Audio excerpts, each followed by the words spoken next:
Electrostatics का 5th lecture है yes, electric field lines.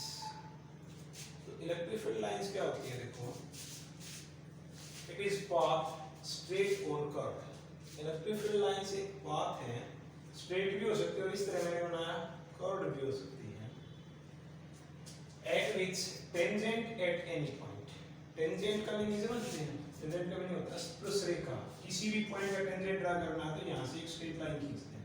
जैसे मैंने P पॉइंट पे टेंजेंट ड्रा किया तो स्ट्रेट लाइन।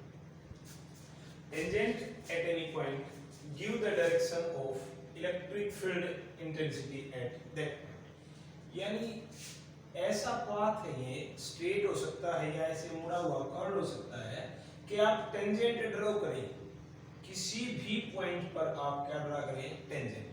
तो वो टेंजेंट उस पॉइंट की इलेक्ट्रिक फील्ड की डायरेक्शन बताएगा। क्या बताएगा? कल आपने देखा था कि इलेक्ट्रिक फील्ड है, इसकी इलेक्ट्रोमैग्नेटिक है, तो ये इलेक्ट्रिक फील्ड की क्या बताएगा? डायरेक्शन बताएगा टेंजेंट। जैसे देखो, ये P पॉइंट है, मैंने इस P पॉइंट पे टेंजेंट ड्रा किया, तो ये जो डायरेक्शन है ये EP यानी electric field eight point P।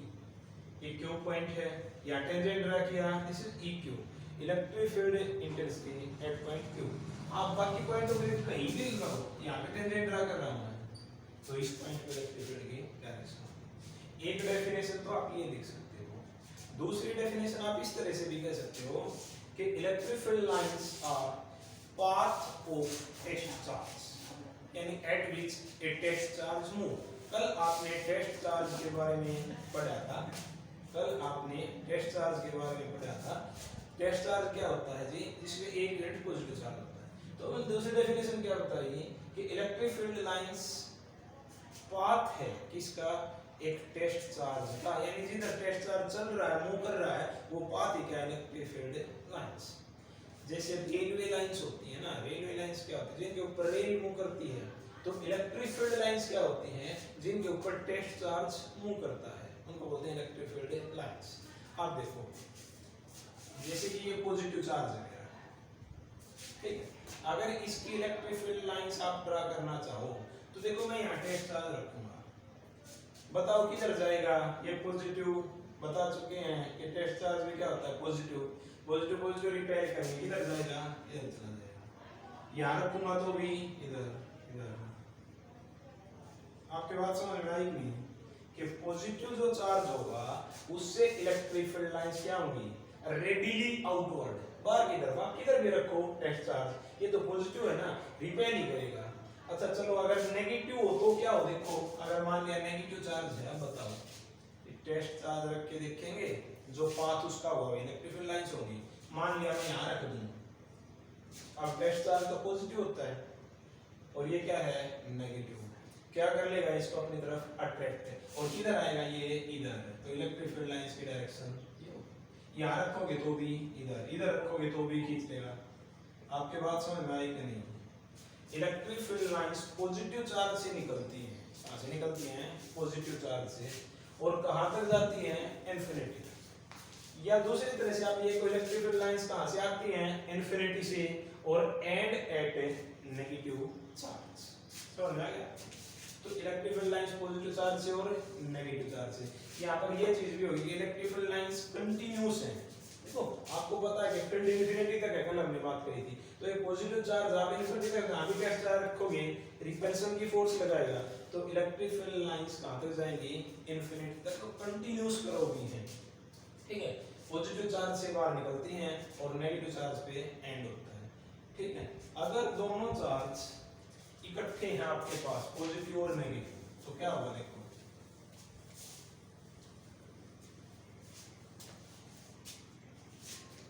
ये पॉजिटिव है और ये है नेगेटिव। आपको पता है electric field lines positive generate होती है और कहां जाएंगी? नेगेटिव।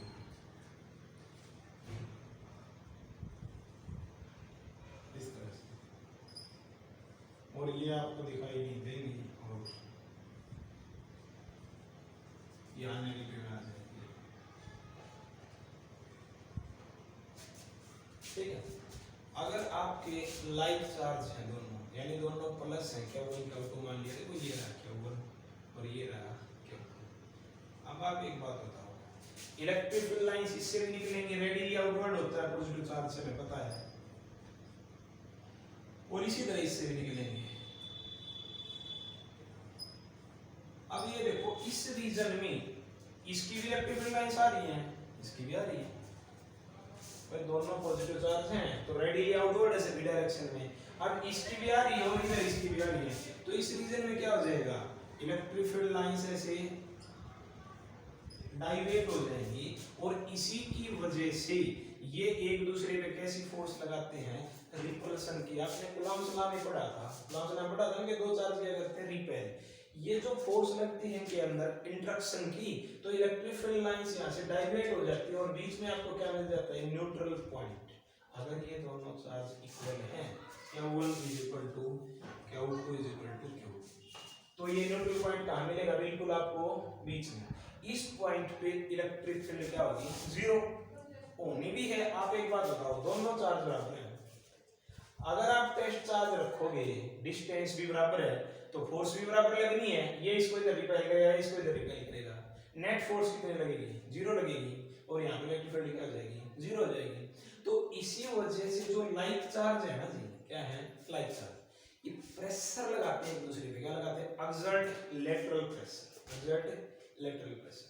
अगर एक पॉजिटिव हो एक नेगेटिव हो, जैसे ये बताया था, तो ये इलेक्ट्रिक फील्ड लाइंस कंट्रैक्ट हो रही हैं, क्या हो रही हैं, कॉन्ट्रैक्ट अलोंग लॉन्गिट्यूडिनली, अलोंग लंबाई के हिसाब से क्या हो रही है, कॉन्ट्रैक्ट। मैं आपको एक प्रॉपर्टी बता रहा हूँ, नेक्स्ट टॉपिक है इलेक्ट्रिक फील्ड लाइंस की प्रॉपर्टी।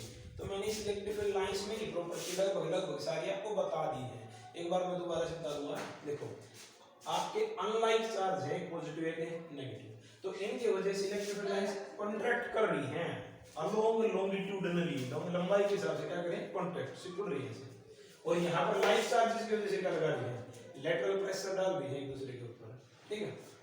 चलो, और अगर ये चार्ज अनइक्वल है मैग्नीट्यूड में, तो ये पॉइंट किधर चला जाएगा, जो चार्ज कम है उधर डिस्प्लेस हो जाएगा, क्योंकि स्ट्रॉन्ग फोर्स लगाएगा कैपिटल चार्ज, ये डिस्प्लेस कर देगा इसको। तो अगला टॉपिक आपका property of electric field lines.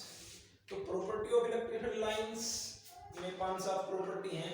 First property तो ये है, मैंने सब आपको बता दी हैं। फर्स्ट प्रॉपर्टी ये है,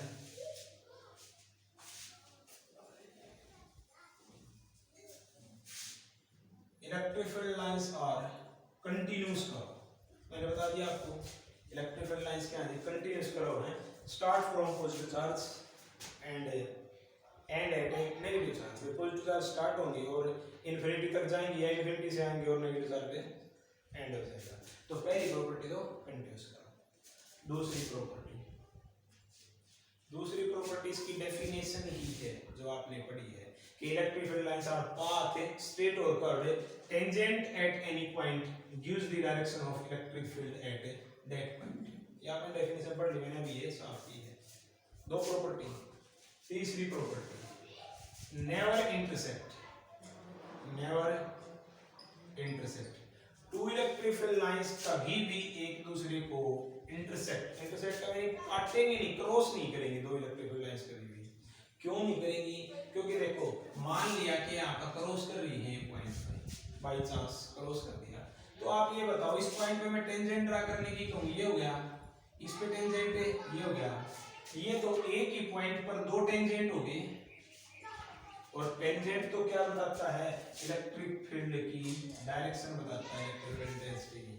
अब एक ही पॉइंट पे दो डायरेक्शन तो पॉसिबल नहीं है ना, इस सिंगल पॉइंट पे तो सिंगल डायरेक्शन ही हो सकती है। अगर ये ऐसे इंटरसेक्ट करेगी तो दो टेंजेंट हो गए, दो टेंजेंट हो गए तो डायरेक्शन कितनी होगी आपकी, दो। This is not possible, so electric field lines never intersect to each other. तीन प्रॉपर्टी हो गया, continuous, definition, never intersect. Fourth property, किसी चार्ज कंडक्टर की वजह से इलेक्ट्रिक फील्ड लाइंस क्या होती है, उसके नॉर्मली होती है, होनी भी है। भाई टेस्ट चार्ज रखेंगे तो यदि पहले करेगा ऐसे नॉर्मली, इधर रखो इधर होता है, ठीक है। Fifth property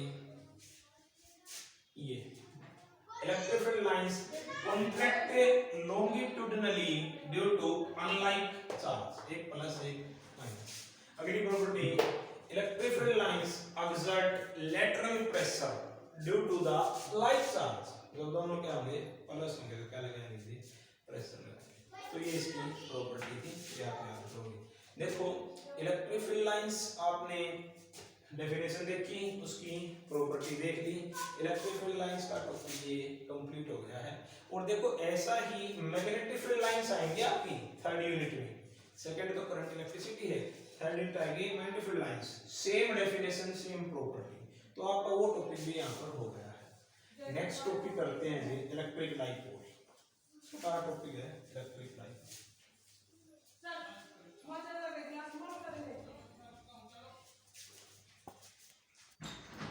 next topic is electric dipole, most important topic electric dipole moment. ये दो छोटे छोटे टॉपिक हैं। देखो इलेक्ट्रिक डाइपोल किसको कहते हैं, डाइपोल, पोल का मीनिंग पोल और डाई का मीनिंग दो, डाइपोल से इलेक्ट्रिक, यानी दो चार्ज हैं, ठीक है,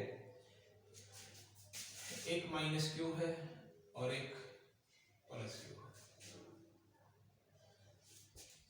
और उनके बीच में स्मॉल डिस्टेंस है। ये जो डिस्टेंस है क्या होती है, होती है स्मॉल, इसको बोलते हैं इलेक्ट्रिक डाइपोल। देखो डाइपोल, एक माइनस क्यू चार्ज एक प्लस क्यू, मैग्नीट्यूड बराबर है, क्या हुई है, जैसे 5 कूलम है, वैसे एग्जांपल बता रहा हूं, तो एक माइनस 5 कूलम और एक प्लस 5 कूलम, मैग्नीट्यूड बराबर है, तो एक माइनस क्यू और एक है प्लस क्यू, और उनके बीच में डिस्टेंस क्या होनी चाहिए, होती है स्मॉल होनी चाहिए, उसको क्या बोलते हैं इलेक्ट्रिक डाइपोल। तो ए सिस्टम कंसिस्टिंग, डेफिनेशन क्या लिखो है, a system consisting two equal and opposite, opposite का मीनिंग ये माइनस और ये plus, system consisting two equal and opposite charges separated by small distance, उनके बीच में डिस्टेंस क्या होनी चाहिए, होती है कम होनी चाहिए, उसको क्या बोलते हैं इलेक्ट्रिक डाइपोल। जनरली इस डिस्टेंस को हम 2a लेते हैं, कितने लेके चलते हैं, 2 स्मॉल a। इसमें 2a क्यों लेते हैं, क्योंकि a तो ये हो जाएगी, ये सेंटर हो गया, और a ये हो जाएगी, है ना, अब सिंपल हो जाएगा, क्योंकि हमने एक्सप्रेशन निकालना है इसका। एक्सप्रेशन निकालने के मान लिया आप a ले लोगे तो a/2 होगी, है ना, कॉम्प्लिकेटेड हो जाएगा थोड़ा, तो हमने 2a लेके चलते हैं, a ये और a, ठीक है। देखो डाइपोल का मीनिंग क्या होता है, जैसे आपका H2O, इसमें क्या है जी आपका ऑक्सीजन तो नेगेटिव होता है, हाइड्रोजन पॉजिटिव होता है, ठीक है, ये आपका ऑक्सीजन है, ये एक हाइड्रोजन और ये एक हाइड्रोजन, ठीक है।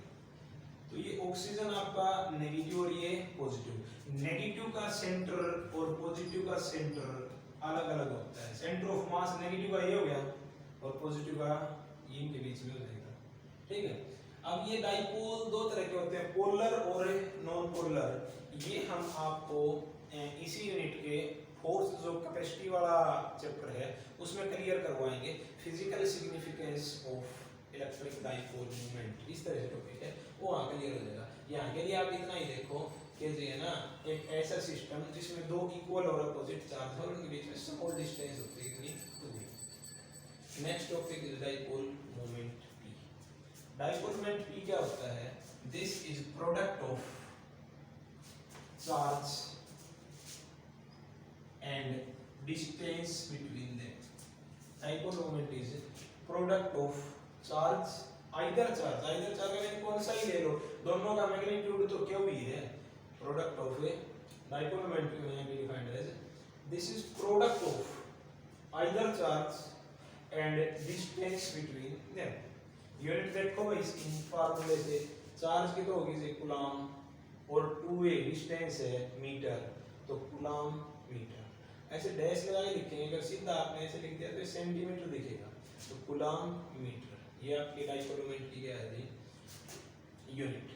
वेक्टर क्वांटिटी है और लगाई है तो, और वेक्टर है तो डायरेक्शन होगी, डायरेक्शन होती है माइनस क्यू से प्लस क्यू, डाइपोल मोमेंट की डायरेक्शन किधर होती है, माइनस क्यू से प्लस क्यू, तो ये होगा जी आपका डाइपोल मोमेंट। अब देखो कहीं पर भी आपको क्या इनटू 2a लिखा हुआ मिलता है, आप इसको रिप्लेस कर सकते हो P से, क्योंकि आपने पढ़ लिया कि डाइपोल मोमेंट क्या होता है, क्या वो इनटू में A।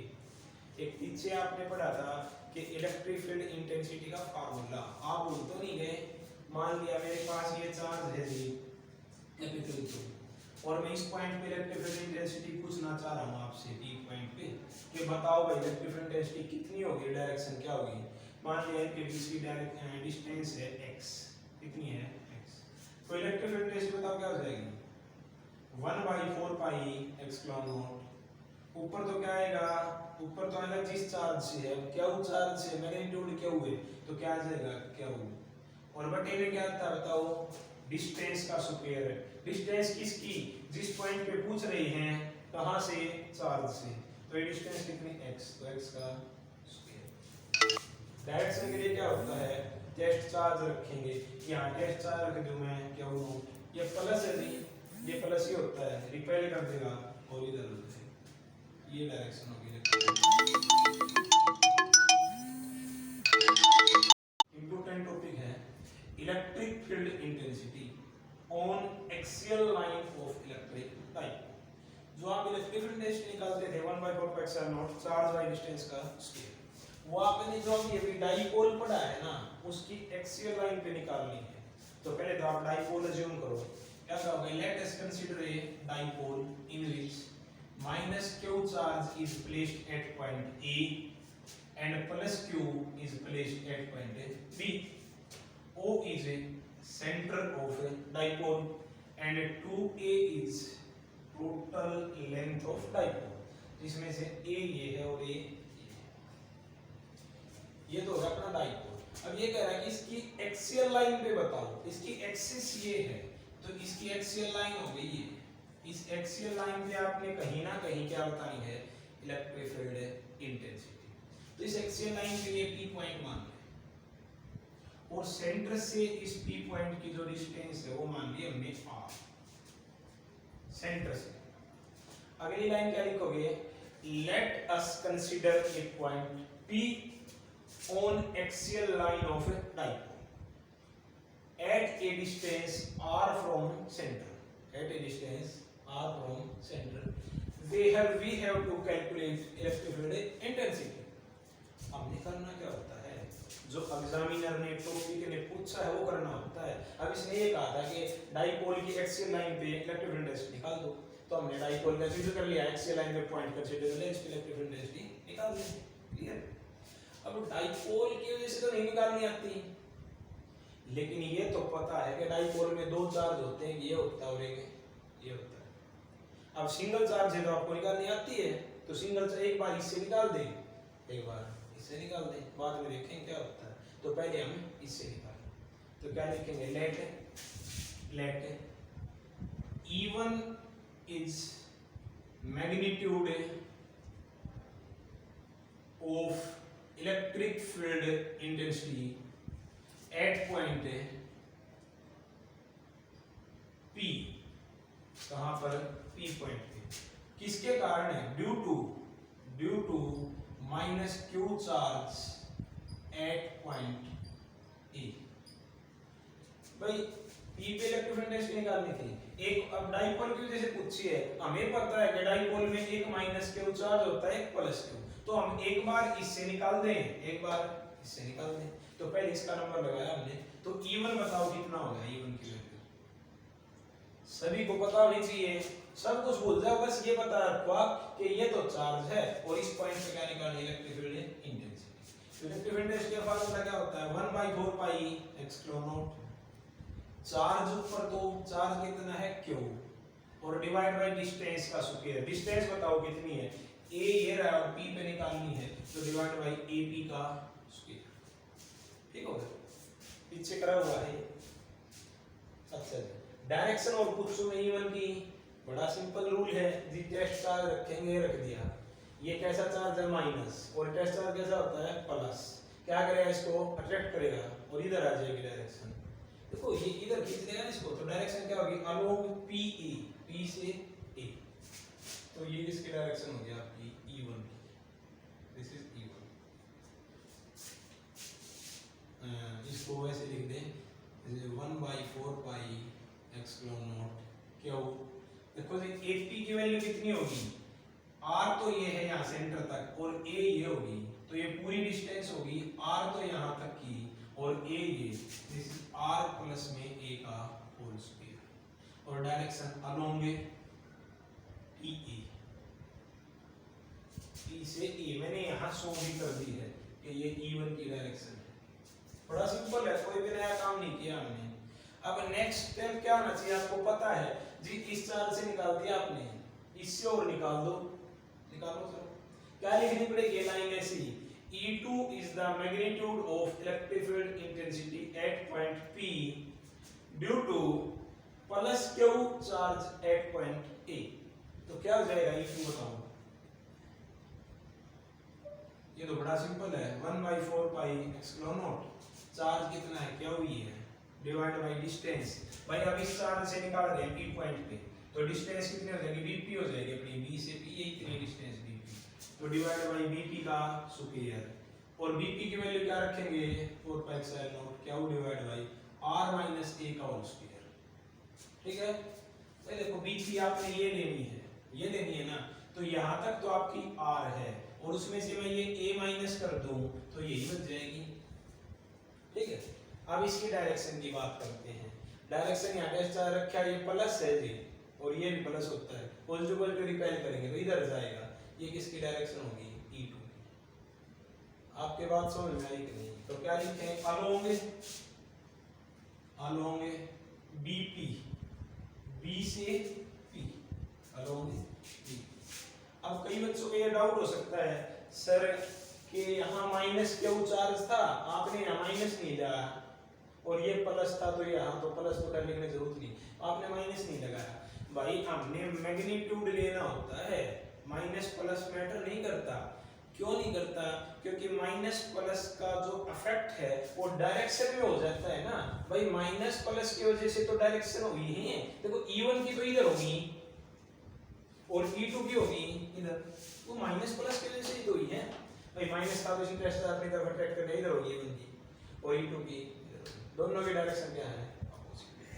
ठीक है, आपने तो नेट इलेक्ट्रिक फील्ड टेस्ट निकालनी है, तो क्या करना पड़ेगा भाई, देखो अगर दोनों सेम डायरेक्शन में होते तो हम प्लस कर देते हैं, अब ये दोनों किस में है अपोजिट में है, तो क्या करना पड़ेगा माइनस करना पड़ेगा आपको।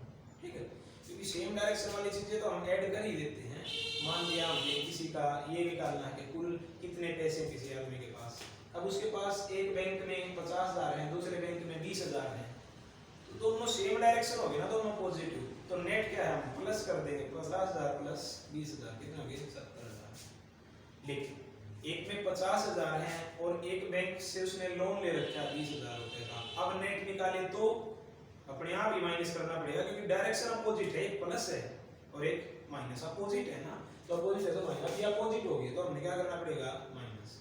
माइनस करने के लिए पता होना चाहिए कि कौन सा बड़े वाला है, बड़े वाले में से छोटे वाला माइनस कर देंगे, तो रिजल्टेंट इलेक्ट्रिक फील्ड टेस्ट की E क्या हो जाएगी, बड़ा कौन सा जी, बड़ा है जी आपका E2, कौन सा है E2, तो दिस इज E2 माइनस में E1। आप कहोगे कैसे पता चला जी, पता तो आपको भी चल जाना चाहिए। तो देखो ये P पॉइंट के नजदीक है चार्ज, तो नजदीक है तो ये फोर्स ज्यादा लगा रहा होगा ना, क्योंकि डिस्टेंस कम है। अब इलेक्ट्रिक फील्ड टेस्ट की फोर्स ही तो होती है, हमने पढ़ा था डेफिनेशन में, तो ये ज्यादा लगाएगा। वैसे भी आप देख लो बाकी तो सेम है, इसके नीचे r प्लस a का होल स्क्वायर है, r माइनस a, तो जिसके नीचे कम होएगा वो क्या होगा ज्यादा। वैल्यू रख दो जी, E2 की वैल्यू ये रही, E1 की वैल्यू ये रही, मैं पहले ही कॉमन ले लेता हूं, q divide by 4 pi epsilon not दोनों में कॉमन है, तो मैंने कॉमन ले लिया q डिवाइड बाय 4 पाई। पहले Bp सॉरी पहले E2 लिखना है, तो E2 में क्या है 1 divide by r minus a का होल स्क्वायर, और माइनस का निशान 1 divide by r plus a का होल स्क्वायर। ठीक हो गया, एलसीएम लेना पड़ेगा सॉल्व करने के लिए, a minus b a plus b, क्या है LCM a square minus b square और इसका होल स्क्वायर। कैसे सोल्व करते हैं, बड़ा इजी है, इसके नीचे तो a minus r minus a का होल स्क्वायर है, तो यहाँ पर तो क्या आ जाएगा r प्लस a का होल स्क्वायर, ये माइनस का साइन, इसके नीचे r प्लस a का होल स्क्वायर है, तो माइनस में क्या आ जाएगा r माइनस a का होल स्क्वायर। ठीक हो गया, देखो ये क्या बन गया आपका, e हो गया जी, ये कॉमन है Q divide by 4 pi x plus not, ये एलसीएम है r square minus a square का होल स्क्वायर। ये देखो ए प्लस बी का whole square, a square plus b square plus 2ab, यानी r square plus a square plus 2ar। ठीक है, minus का साइन या ब्रैकेट लगा लेना, ये तो आप गलती कर दोगे। a माइनस बी का whole square, a square plus b square minus 2ab minus 2ar। अब जब ये माइनस अंदर जाएगी तो क्या होएगा, ये आर स्क्वायर माइनस का ए स्क्वायर माइनस का ए माइनस माइनस प्लस, तो ये बन जाएगा देखो आर स्क्वायर माइनस का आर स्क्वायर और माइनस का ए स्क्वायर और minus minus plus plus 2ar। R square plus का माइनस का कैंसिल, ए स्क्वायर प्लस का माइनस का cancel, 2ar plus 2ar 4ar। क्या बन गया ये e is equal to q divide by 4 pi x plus not, ये तो बाहर है, ऊपर तो बच गया 4ar और divide by r square minus a square का होल स्क्वायर। ये जो ऊपर है 4ar, मैं इसको लिख दूं क्यू इंटू 2a और क्यू इंटू 2r लिख सकता हूं। This implies that Q into में 2a इंटू में 2r। मैंने इस 4ar को क्या लिख दिया 2a इंटू 2r, तो क्या इंटू 2a इंटू में 2r divide by r square minus a square का होल स्क्वायर। क्या इंटू 2a क्या होता है, ये पढ़ा है डाइपोल मोमेंट p। ठीक है, तो ये बन गया p इंटू में 2r और divide by 4 pi x plus naught r square minus a square का होल स्क्वायर। ठीक है, यहाँ पर 4 पाई एक्स प्लस नॉट। आप देखो जी डाइपोल में जो डिस्टेंस होती है, जैसे कि हमने एग्जांपल दिया था, जो ये 2a होती है, this is very very small, this is very very small as compare to r। हम लिखेंगे कि r is very very large as compared to a, so we neglect a from this equation। इस equation में a को क्या कर देंगे neglect, और e की वैल्यू आपकी क्या आ जाएगी, e is equal to p into में 2r divide by 4 pi x plus not. ये तो नेगलेक्ट कर दिया, r स्क्वायर का स्क्वायर r की पावर 4 और एक r से एक r कैंसिल, e बच गया जी आपका 2p divide by 4 pi x plus r की power 2। This is your last answer of this topic. देखो 4 पाई एक्स प्लस r की पावर क्यूब, सिंगल चार्ज से electric field inversely proportional to r square होती थी, लेकिन dipole से क्या inversely proportional to r cube. तो आपने ये रिजल्ट अब याद रखना है कि एक्सियल लाइन पे इलेक्ट्रिक फील्ड की वैल्यू ये होती है। मैं अब आपसे पूछूं कि जी डायरेक्शन बताओ इसकी किधर होगी, इसकी डायरेक्शन किधर होगी, तो इसकी डायरेक्शन आप इसमें देख के बताओ।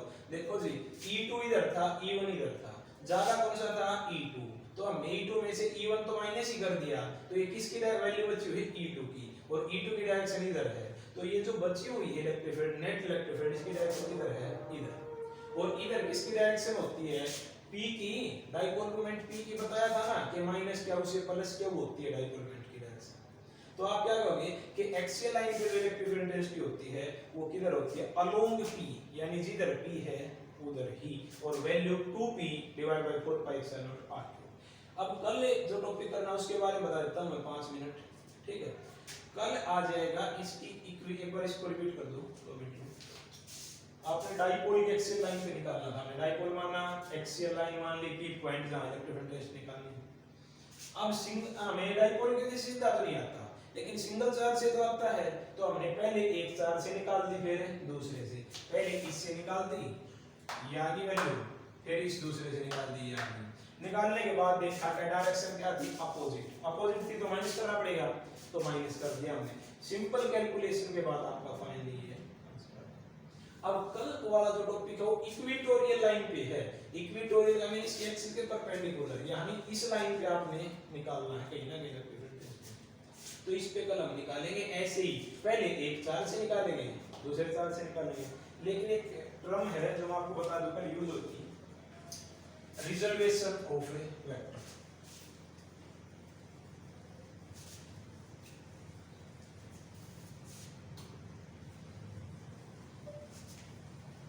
या रेक्टेंगुलर कंपोनेंट प्लस वन में पढ़ा था आपने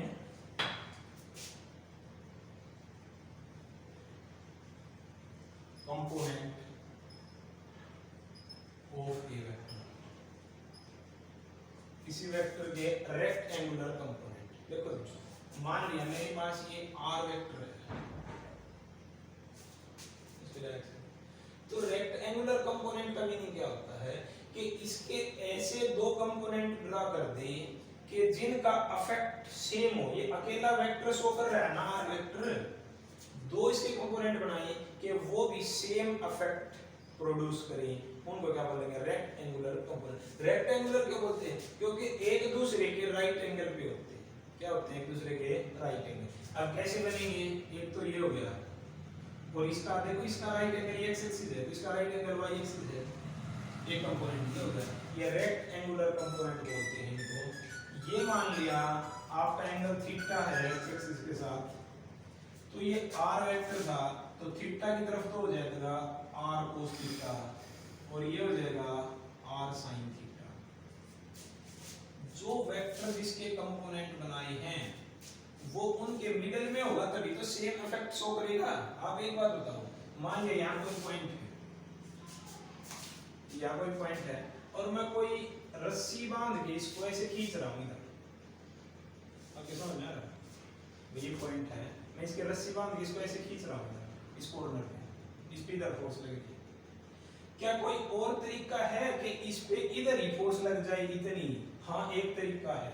हम इसके दो रस्सी बांध ले, एक तो इधर और एक इधर बांध दें, और उन दोनों के ऊपर फोर्स लगाएं, तो भी इसके ऊपर नेट फोर्स इधर ही लगेगी। आप इसको इधर भी खींच रहे हो, आप इसको इधर भी खींच रहे हो, किधर जाएगा? ये इधर ही जाएगा। समझ में आ गई? तो मीनिंग क्या है कि वो जो एक पहले फोर्स लग रही थी, ये दोनों मिला के उसकी क्या लग रही है? बराबर। क्योंकि आप इसका स्क्वायर ऐड करोगे तो ये क्या आ जाएगा? आर स्क्वायर आ जाएगा, साइन स्क्वायर कोस स्क्वायर।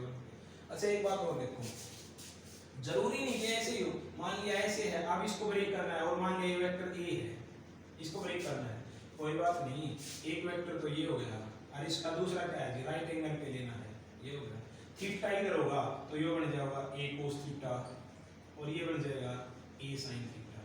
समझ में? थीटा की तरफ कोस थीटा लेना है, तो आपके ध्यान में क्या आना है कि दोनों एक दूसरे के नॉर्मल होने चाहिए, पहली बात, और जो रिजल्टेंट है जिसको ब्रेक कर रहे हो वो क्या आना चाहिए? उनके बीच में आना चाहिए। ये नहीं कि आपका वेक्टर ये है और आप एक कंपोनेंट तो इसका ये कर दिया और दूसरा ऐसे ड्रॉ कर दो, आप भी ये नॉर्मली तो हैं। देखो ये हो गया राइट एंगल पे हो गया रेक्टेंगुलर कंपोनेंट? बिल्कुल भी नहीं, क्योंकि रिजल्टेंट तो बीच में आना चाहिए। ये तो तब होने थे जब आपका रिजल्टेंट कहाँ हो? यहाँ हो, तब हो सकते हैं भाई। राइट एंगल वाली कंडीशन तो ठीक, लेकिन जिस वेक्टर को ब्रेक कर रहे हो वो क्या आना चाहिए? उनके मिडिल में आना चाहिए। ठीक है, इसका यूज क्या है? ये देखो भाई, सेम डायरेक्शन में है दोनों तो प्लस हो जाएंगे, अपोजिट में तो माइनस हो जाएंगे। और कई बार ऐसी सिचुएशन आएगी कि ना तो सेम डायरेक्शन में होगी और ना अपोजिट में, तो उस केस में आप क्या करोगे? रेक्टेंगुलर कंपोनेंट में ब्रेक करेंगे हम इलेक्ट्रोस्टैटिक इंटेंसिटी। मेरी बात आप समझ गए नहीं? इस सेम डायरेक्शन में हो दोनों तो ऐड कर देंगे, अपोजिट में हो जैसे अब थे एक्सियल लाइन पे, एक इधर था एक इधर, तो हमने माइनस कर दिया। अब जब ना तो सेम में और ना अपोजिट में हो, जैसे कि एक तो इधर आ जाए आपकी और दूसरी इधर, अब ना तो ये सेम में है और ना अपोजिट में, हम क्या करेंगे? इनके रेक्टेंगुलर कंपोनेंट बनाएंगे। जैसे कल वाला टॉपिक है इक्वेटोरियल लाइन, उसमें हमने रेक्टेंगुलर कंपोनेंट में ब्रेक करना पड़ेगा E1 और E2 को, और फिर लास्ट में मास करना पड़ेगा। तो ये आपका टॉपिक कंप्लीट। एक टॉपिक कल करवा